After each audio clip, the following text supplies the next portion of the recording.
صباحات الله بخيره، يلا شيل النية لشهر خيرات 100. صباحات رمضانية على إذاعة الأمل.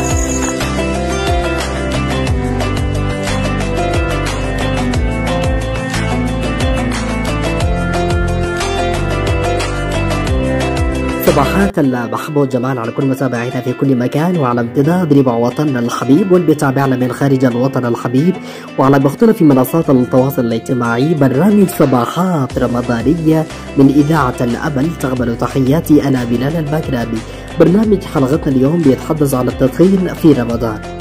شهر رمضان من الشهور القيمة والمهمة والبعد عن العادات السلبية والتوجه نحو الإيجابية لتهذيب السلوك الإنساني وإعادة النظر إلى بعض العادات السلبية.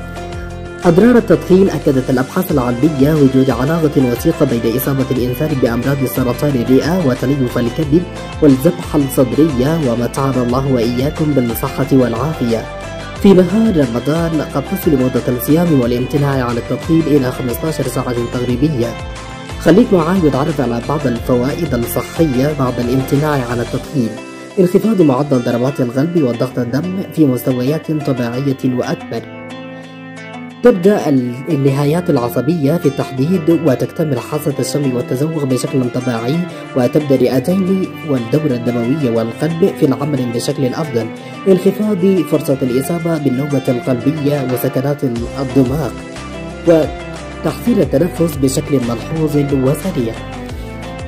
وصية صباحية من وصايا صباحات رمضانية: ابتعد عن التدخين وارشد كل مدخن على الابتعاد عنه.